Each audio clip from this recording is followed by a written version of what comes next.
You could pretty much say I got contaminated as soon as they started drilling. I mean, they started on me back, originally it was Snyder Oil, then went Ballard, then AEC, then Encana. But when they started back in 95, they drilled a well just east of me, and then 97, they drilled the first 4 wells on my property. First thing I asked them is, where's the emission controls on them wells? There's no emission controls. Those emission controls had been required, I thought, since the late 70s. I worked the oil field back in the 70s and 80s.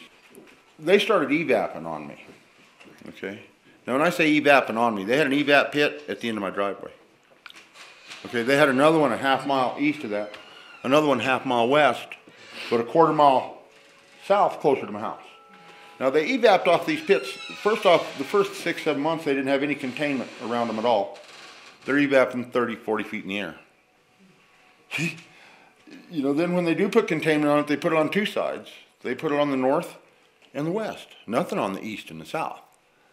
So I'm catching fumes 24/7 for 3 years. For 3 years, because this happened from late 2003 till 2005, November 2005.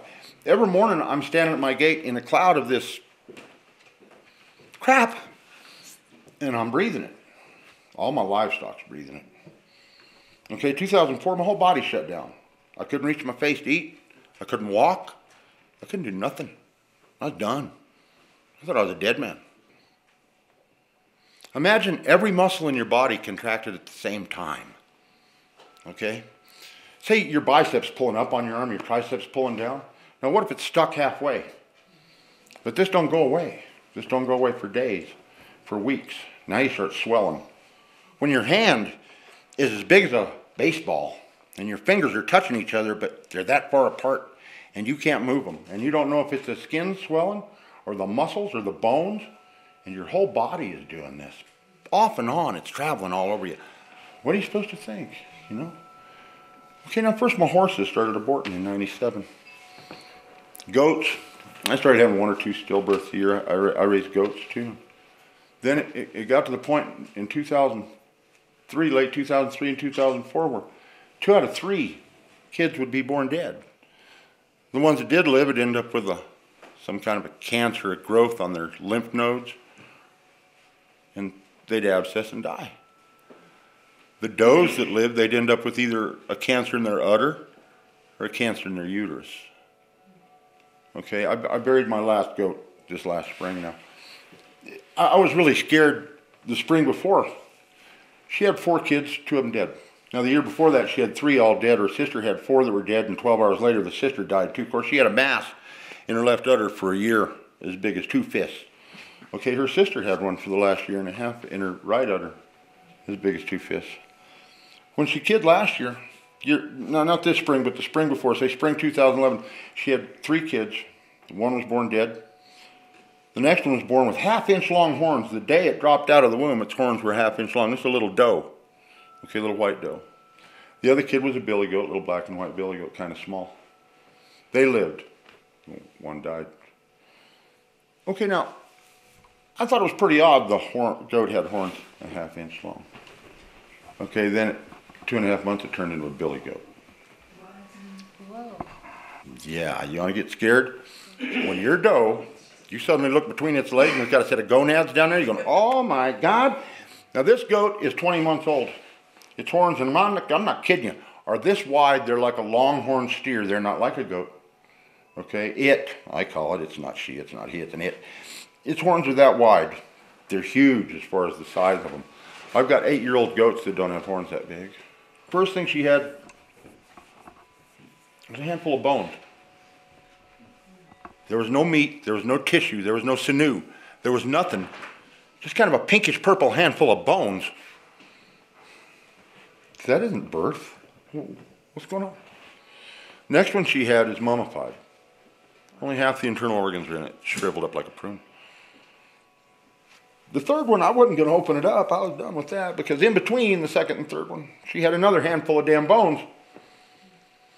When she had the third one, I never thought a goat had that much blood in it in my life. My neighbor at the end of the road, he moved when he had a big tumor taken off his neck back in 2004, 2005. Neil Wagstrom, he's a Glenwood City Police officer. Now, the last guy that lived in his house, Steve, and I don't know his last name. First 2 weeks he was there, he asked me what the hell was going on with his legs. He had the Frac Rash. I said, oh, don't worry about that. It'll go away eventually. He says, what do you mean? I said, well, eventually you end up with alligator hide. You don't have the rash anymore, you just have alligator hide, but don't touch it, okay? I'm serious. You don't touch it. It itches like hell all the time. Don't touch it. If you don't touch it, you'll be back with the Frac Rash. If you leave it alone, you just have the alligator hide. And it looks nasty, it feels nasty, but you don't notice the feel because you don't touch it, okay? The worst place I know for Frac Rash is Dry Hollow up Chipperfield Lane. I mean, all you gotta do is go up there in a short sleeve shirt and shorts, and you're there an hour, hour and a half, Milton, and you got the Frac Rash. It's pretty bad up there for Because that's where Barrett has supposedly the only Frac Water recycling facility in the area. Now, that's all bullshit. You don't recycle it, they just store it. Okay, but it's vented. There's no burners on it, but it's vented. Okay, so everybody's getting the fumes. It's lovely. It's a lovely area. Just love to retire there. Welcome to the industrial waste zone. Oh, by the way, coming to a neighborhood near you. Be ready. Once they move in on you, you're done. You know, your property's done, your livestock's done, you're done, and you can never get out. I mean, you can get out. If you have the money to get out, you should leave, and leave as fast as you can. Forget about anything you got here because it's done. And you'll never be able to sell it because back, what was it, a year and a half ago, Citibank, Wells Fargo, and Bank of America put out an in-state memo. No mortgages where there's gas development. None. The other thing you got to watch is when you go to any meeting that involves the oil company, especially county, city stuff. Okay, all your counties and cities and states, they all put pitchers and glasses of water out there for everybody talking, right? You ever notice that all oil fields brings their own bottled water and they're all drinking the same bottled water? Have you ever noticed that the oil field has the shopping carts plumb full of Walmart with bottled freaking water? Think about it, folks. They won't drink the water because they know who's been pissing in it. Listen now, the chemical testing was done in the 40s. Back then they said it was formation liquids, is what they called it. Testing was done and they enacted 18-13-120. All liquid, which remains liquid at surface temperatures from gas well and casing head production, is drip gasoline. Okay, nowhere does it call it produced water. Then it refers you to Title 42 of the United States Code, and then it also refers you to 18-13-112 hazardous waste. Now, hazardous waste in Colorado is any substance or any material which has substances in it or related to it which cause detrimental, permanent detrimental harm, temporary detrimental harm, or cancers in any way is considered a hazardous waste in Colorado. But, like John Martin says, he wants, let the feds regulate that. Okay? The state will regulate it, but they won't follow their state law, just COGC rules. State law was enacted back, and that was enacted 18-13-120, was enacted 1952, for God's sakes. We knew then that it was drip gasoline, not water. But now, COGA gives a lot of cash to all your legislators. So, hey, man, and evidently it gets cleared down to state patrol because they want to test every frickin' truck. There's a simple test, like I told him. Light a damn match. Test over. When that truck driver and the trooper blow the hell up, I guess you proved it ain't exactly water, is it? It's injection wells, it's land farming, it's discharges directly into the surface water. It's like they can do whatever they want, and the EPA allows it. You mean in this area? Yes. Well, and a lot of times the hired help never says anything about it. Is it land farming though? In 2005, I had a frac spill on my property. 450 barrels of frac water dumped on the ground. Because they'd been filling, they had 30 tanks sitting there. They were filling up frac battery, getting ready to frac, okay? Water haulers hauling in, all the tanks were manifolded together. So filling at one point, you fill all the tanks. My lower reservoir was filled up. Time to start irrigating the lower 20. You know, early spring, you don't have to break the dike. So I went down to open that valve, which is just below that pad. I have to go through that pad to get there. On my way there, there's a big black stain on the ground and all this liquid coming out of the back of this tank. I go over, I tell the hand, he runs over, shut the valve off. The drain valve on one of those frac tanks had been open the whole time they'd been filling. Now, the water hauler's not going to say anything because he gets paid by the barrel. He don't care how much of it dumps on the ground. It ain't his ground. He gets paid by the barrel. Whether it dumps or not, he still gets paid to fill them tanks up. So they bring in their supposed environmental company, which that's a joke. And they claim, in the COGC report, the spill report, they claim they picked up 120 barrels of liquid and soil and grass, supposedly. I was there through the whole thing. First thing, they come up with a little 500-gallon ditch witch, hydrovac. And I told the guy running it, Greg Baines, I said, yeah, that ain't gonna cut it, buddy. You ain't gonna pull none of this. So pretty soon they got 2 hydrovacs sitting there, okay? But a hydrovac's basically a tanker with a hydrovac on it. He might be able to haul 60 barrels once you take off the weight for the vacuum and shit. So they got 2 hydrovacs there. That's the only thing. They only made 1 trip each truck. That's 120 barrels. Now that's what the first report done by Cordoran, the environmental company that supposedly cleaned it up, that's what their report says. But the very next page in the cleanup report is done by Encana, which says they cleaned up 300 barrels of the material. Now, first off, which page is right? Probably neither one. Because I asked Greg when he said they cleaned it all up and sucked up topsoil and all, I said, well, how come all the ground's still black? How come all the grass is still black? Everywhere this stuff dumped. Because like when the kid told me when he closed the valve, don't worry, sir, it's only water. I says, yeah, we got a problem around here. There's a lot of this black water that runs around. By the way, and I always do this to him, do you need a match? Because that shit'll blow. I mean, it's a mix of methanol, kerosene, and diesel with a lot of salt in it. Those salts are strychnine, mercury, magnesium, barium, and magnesium. In other words, all heavy metals. They tell you it's water. Got these big signs on it, produced water, stenciled in black letters. But the little bitty tags, you guys been around looking at locations today, did you look at the little signs? They tell you there's benzene, causes all kinds of nerve damage. I got benzene in my blood. Believe me, it causes a lot of nerve damage. The chemicals they don't tell you about in there is toluene, xylene, styrene, triethylmethylbenzene, and the arsenic, mercury, strychnine, magnesium, none of that. But when you ask a water hauler, when he's coming out or in your gate, what he's hauling, oh, produced water, sir. What kind of freaking water? Because that's what they tell the drivers. And the driver believes what his boss tells him. Water. A lot of them, when they come to work, you know, they get the job, they're told they're hauling water. The next day, they'll see the boss and they'll say, hey, you told us we were hauling water. And he says, that's right. He says, well, it's black. What's up with that? He says, oh, there's a little carbon in it. a little carbon. Yeah, hydrocarbon. I mean, years ago down in Junction, a guy took 2 tankers. He took him and his wife both hauled tankers. He took his tanker home that night full. Okay? He took it home? He took it home with a full load on it. The next morning, Smart guy. his valve was froze up. Well, you know what they give you to open them valves up around here? Yeah, man, you got a weed burner. So he goes out with the weed burner. He starts thawing out his valve. Blue chunks that truck a quarter mile away through Clifton Village South. It was in the Daily Sentinel back when it happened. But you know, it's only water.